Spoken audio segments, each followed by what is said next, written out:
اس کے ہونٹوں پر اپنے ہونٹ رکھ دیے۔ پہلے تو اس نے خود کو چھڑانے کی کوشش کی، مگر تھوڑی دیر بعد وہ بھی مست ہو گئی۔ میں نے اس کا نچلا جبکہ اس نے میرا اوپر والا ہونٹ چوسنا شروع کر دیا۔ اب میرا ایک ہاتھ اس کی گردن میں جبکہ دوسرا ہاتھ اس کے سینے پر تھا۔ میں اس کو آہستہ آہستہ سے دبا رہا تھا۔ کچھ دیر میں وہ بھی مست ہوتی گئی۔ اب رات کافی گزر چکی تھی اور میں نے وقت ضائع کیے بغیر مزید آگے بڑھنے کا فیصلہ کیا۔ میں نے اس کی قمیض کے نیچے سے ہاتھ ڈالنا چاہا تو جیسے اس کو کرنٹ لگا۔ کہنے لگی، شاکر بھائی کیا کر رہے ہیں؟ میں نے جواب نہ دیا اور اپنا کام جاری رکھا۔ اس نے میرا ہاتھ پیچھے کرنے کی کوشش کی مگر مجھے ہٹا نہ سکی۔ میں نے جیسے ہی اس کے سینے کو چھوا، اس نے ایک بار پھر مجھے ہٹانے کی کوشش کی مگر ناکام رہی۔ پہلے تو چندہ بہت تل ملائی مگر پھر اس پر مزید مستی آنے لگی۔ چند لمحوں میں اس نے اپنا جسم ڈھیلا چھوڑ دیا اور تقریباً لیٹ ہی گئی تھی۔ اب میں نے اس کی قمیض اوپر کی، مجھے تو ایسے لگ رہا تھا کہ میرے ہاتھوں میں دنیا کی قیمتی ترین چیز آ گئی ہے۔ اب میں نے اس کی قمیض اوپر کی، مجھے تو ایسے لگ رہا تھا کہ میرے ہاتھوں میں دنیا کی قیمتی ترین چیز آ گئی ہے۔ ناظرین، آپ سے ایک چھوٹی سی ریکویسٹ ہے کہ ویڈیو کو ضرور اینڈ تک دیکھیں۔ ہم اتنی محنت سے ایسی اسپیشل سٹوریز بناتے ہیں۔ ہمارے چینل کو سبسکرائب کریں اور ساتھ نظر آنے والے بیل آئیکن کے بٹن کو بھی پریس کر دیں تاکہ ہماری آنے والی ہر نئی ویڈیو کا نوٹیفیکیشن آپ کو مل سکے۔ مزید ایسی دلچسپ اور لطف اندوز کہانیوں کے لیے ہمارے ساتھ رہیے گا۔ میں نے آج آپ کا بستر بھی امی کے کمرے میں ہی لگا دیا ہے۔ میں نے اس کو کہا کہ مجھے اس کمرے میں نیند نہیں آئے گی، میں اکیلا سونے کا عادی ہوں، تو کہنے لگی کہ یہ آرڈر امی نے ہی کیے ہیں، لہٰذا آپ کو ان پر عمل کرنا ہوگا۔ خیر میں اس کمرے میں چلا گیا جہاں اس کی امی بیڈ پر لیٹی ہوئی تھی جبکہ میرا بستر زمین پر لگا ہوا تھا، جبکہ چندہ خود صوفے کے اوپر لیٹ گئی۔ چندہ نے بڑی لائٹ آف کی اور زیرو کا بلب آن کر دیا۔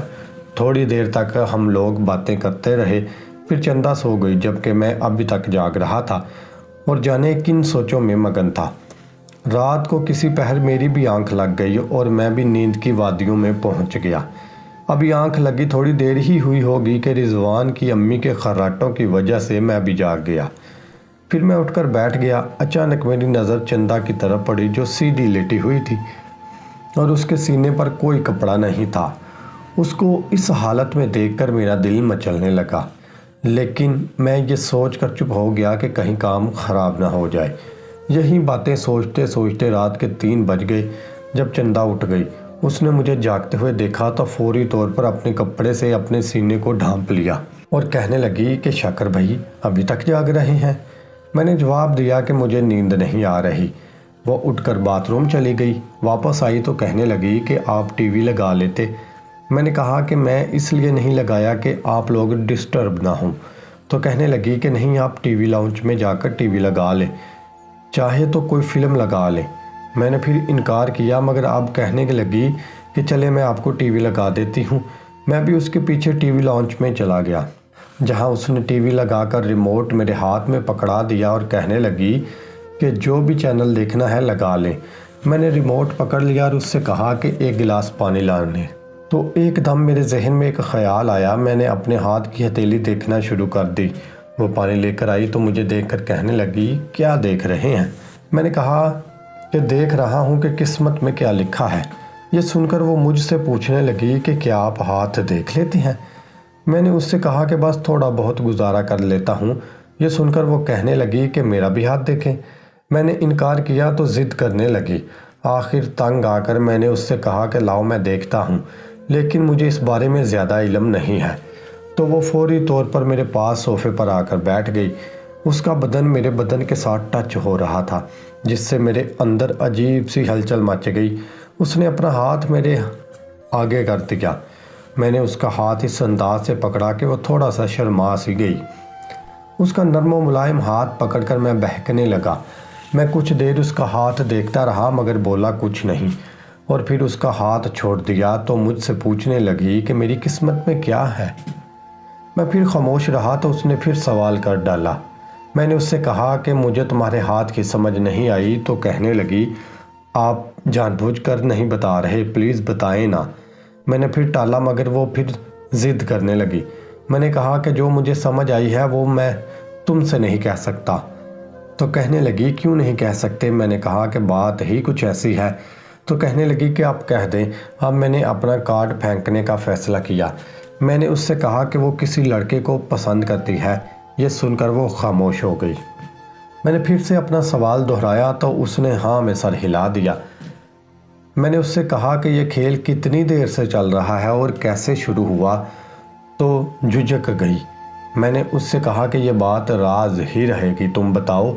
تو کہنے لگی کہ رانگ نمبر پر ایک لڑکے سے بات شروع ہوئی تھی، اب تک ٹیلی فون پر ہی بات چیت ہوتی ہے۔ میں نے اس کو کہا کہ اس لڑکے کو چھوڑ دو، تمہارے لیے یہی بہتر ہے۔ تو کہنے لگی کیوں؟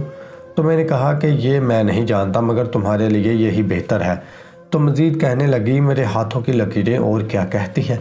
میں نے اب اس سے کہا کہ وہ بہت لکی ہے اور آئندہ 4-5 برسوں کے دوران اس کا بیرون ملک بھی ٹور ہونے کا امکان ہے۔ اس نے مزید بتانے کے لیے کہا تو میں نے کہا کہ اب میں مزید کچھ نہیں بتا سکتا۔ تو وہ پھر سے ضد کرنے لگی۔ میں نے اس کو ہاتھ پھر آگے کرنے کو کہا تو اس نے کر دیا۔ میں نے اب اس کا ہاتھ پکڑ کر آہستہ سے دبانا بھی شروع کر دیا تو وہ تھوڑی جھمب سی گئی۔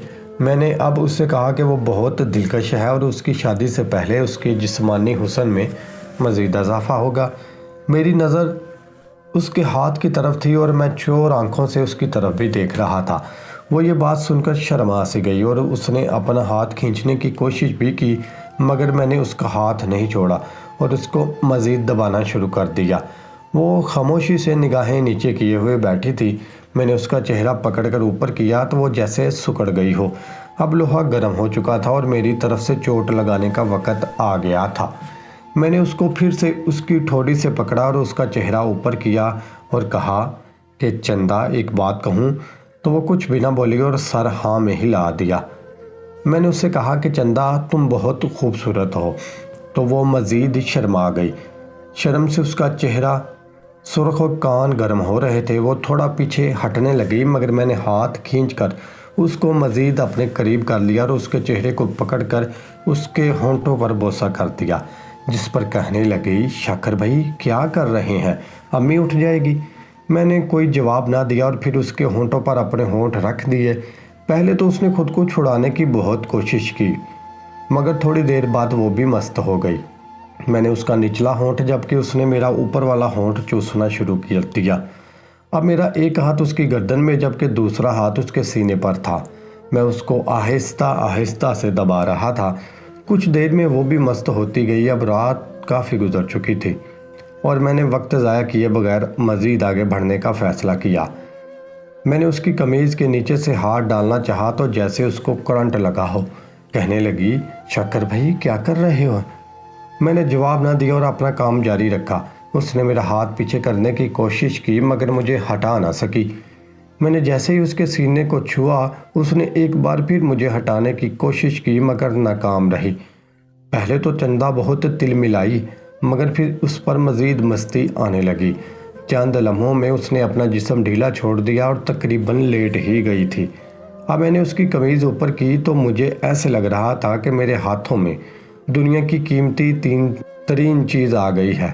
وہ مسلسل نہ کرو کے لفظ بول رہی تھی اور اس کے ساتھ ہی اس کے ہاتھوں کی میرے جسم پر گرفت بھی مضبوطی ہو رہی تھی۔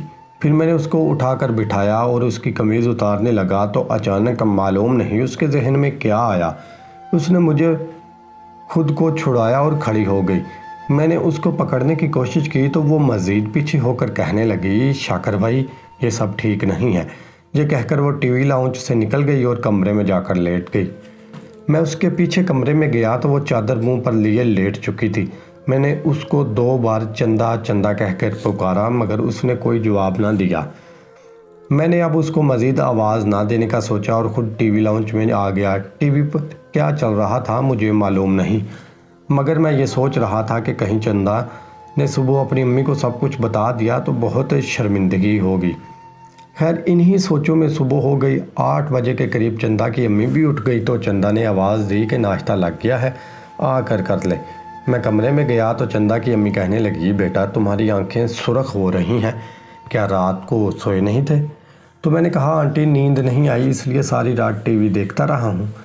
ناشتے کے دوران چندہ منہ نیچے کیے بیٹھی رہی میری طرح، اس نے بھی ٹھیک طریقے سے کچھ نہیں کھایا ہوگا۔ اس کے بعد گاڑی میں بیٹھا اور دفتر جانے کی بجائے گھر چلا گیا، جہاں جا کر میں دفتر فون کیا کہ آج میری طبیعت خراب ہے، دفتر نہیں آ سکوں گا، اور بیڈ پر لیٹ گیا جہاں فوری طور پر نیند آ گئی۔ شام 4 بجے کے قریب میں نے میسج پڑھا تو یہ چندہ کا میسج تھا، جس میں لکھا تھا کہ شاکر بھائی رات کو جو کچھ ہوا اچھا نہیں ہوا، اب اس کے بارے میں کسی کو خبر نہیں ہونی چاہیے۔ میں بھی کوشش کروں گی کہ آئندہ ایسا نہ ہو اور آپ بھی ایسا کرنے کی کوشش نہ کریں۔ میں نے میسج پڑھ کر چندہ کے موبائل پر فون کیا تو اس نے فون اٹینڈ نہ کیا۔ میں نے ان کے گھر کے نمبر پر فون کیا تو چندہ نہیں اٹھایا۔ میں نے میسج کے بارے میں بات شروع کی تو کہنے لگی کہ کوئی اور بات کرنی ہے تو کر لیں، یہ موضوع ہمیشہ کے لیے ختم ہو گیا ہے۔ میں نے اس سے کہا کہ ٹھیک ہے آئندہ آپ کے گھر نہیں آؤں گا، تو اس نے کہا ٹھیک ہے، اور یہ کہہ کر فون بند کر دیا، جس کے بعد میں نے سوچا کہ آج کے بعد میں ان کے گھر نہیں جاؤں گا۔ 8 بجے کے قریب موبائل پر گھنٹی بجی، میں نے یس کیا تو چندہ بول رہی تھی۔ اس نے کہا کہ امی بات کرنا چاہتی ہیں۔ میں سمجھا کہ اس نے سب کچھ بتا دیا، مگر اس کی امی نے کہا کہ تم کہاں ہو؟ میں نے ان کو بتایا کہ گھر میں ہوں، تو کہنے لگی کہ تم ابھی آ جاؤ، چندہ بازار جانا ہے، اس کو لے جاؤ۔ اس سے پہلے کہ میں کچھ کہتا فون بند ہو گیا۔ سو میں نے گاڑی نکالی اور ان کے گھر کی طرف چل پڑا۔ گھر پہنچا تو چندہ کھانا لگا رہی تھی۔ آنٹی کے کہنے لگی پہلے کھانا کھا لو پھر چلے جانا۔ میں نے کھانا کھایا تو آنٹی نے کہا کہ میں گولی کھا کر سو رہی ہوں، تم لوگ باہر کے دروازے کی چابی لے کر جانا اور جلدی آنے کی۔ سو چندہ نے ان کو گولی دی اور خود تیار ہونے لگی۔ جب 10 منٹ کے بعد باہر نکلی تو غضب کی خوبصورت لگ رہی تھی۔ اس نے گلابی سوٹ کے ساتھ ہلکا سا میک اپ کر باہر نکل کر چپ چاپ گاڑی میں بیٹھ گئی۔ میں نے گاڑی سٹارٹ کی اور چل پڑا۔ سڑک پر پہنچ کر میں نے اس سے کہا کیا بات ہے؟ تو بھی چپ ہی رہی۔ میں نے پھر بلانے کی کوشش کی مگر چپ رہی، جس پر میں نے اپنا بایاں ہاتھ اس کی ران پر رکھا دیا تو بول پڑی شاکر بھائی پلیز ایسا نہ کریں، یہ ٹھیک نہیں ہے۔ میں نے کہا کچھ بھی غلط نہیں، تو کہنے لگی یہ سب ناجائز ہے، میں صرف اس شخص کے ساتھ ہی ایسا کروں گی جو میرا شوہر ہوگا۔ تو میں نے جھٹ سے جواب دیا بے وقوف لڑکی، تم نے مجھے ابھی تک پہچانا ہی نہیں، میں ہی تو وہ شخص ہوں جس سے تمہاری شادی ہوگی۔ تو میری طرف حیرانگی سے دیکھ کر کہنے لگی کہ میں نے ہمیشہ آپ کو بھائی سمجھا ہے، یہ کیسے ہو سکتا ہے؟ میں نے جواب دیا کہ اسلام میں سب بھائی ہوتے ہیں مگر شادی سے پہلے تک۔ وہ پھر مجھے دیکھتے رہی۔ میں نے مزید کہا تم کتنی خوبصورت ہو، مجھے رات کو معلوم ہوا، میں نے فیصلہ کیا ہے کہ میں تم سے شادی کروں گا، لیکن تمہارے بھائی کے کیس ختم ہونے کے بعد میں اس سے بات کروں گا۔ تو کہنے لگی کہ مجھے کوئی اعتراض نہیں، لیکن بھائی اور ابو نہیں مانیں گے، ہمارے خاندان میں غیر برادری میں شادی نہیں کرنے دیتے۔ میں نے اس سے کہا کہ میں ان کو بھی منا لوں گا، پہلے تم اپنا تو موڈ ٹھیک کرو۔ تو کہنے لگی ٹھیک ہے۔ اس کے بعد مزید کچھ باتیں ہوئیں تو بازار آ گیا، جہاں اس نے اپنی ضرورت کی چند چیزیں خریدی اور پھر گاڑی میں آ کر بیٹھ گئی اور کہنے لگی کہ چلو گھر چلے۔ میں نے کہا آئس کریم کھا لیتے ہیں۔ پہلے تو نہ مانی، پھر میرے اصرار پر مان گئی۔ میں نے آئس کریم منگوائی تو کہنے لگی شاکر بھائی میرے لیے کلفہ فلیور منگوائیے گا۔ میں نے اس کو ٹوکا اور کہا کہ اب صرف شاکر، اب میں تمہارا بھائی نہیں رہ گیا۔ تو ہنسنے لگی اور کہنے لگی کہ گھر والوں کے سامنے تو شاکر بھائی ہی کہا کروں گی، جب تک تم بات نہیں کر لیتے۔ میں خاموش رہا۔ دوستو اگر ہماری کہانی اچھی لگی ہے تو ہمارے چینل کو سبسکرائب کریں، ویڈیو کو شیئر اور لائک کرنا مت بھولیے گا۔ ملتے ہیں اگلی ویڈیو کے ساتھ، تب تک کے لیے اجازت دیجیے گا۔ اللہ نگہبان۔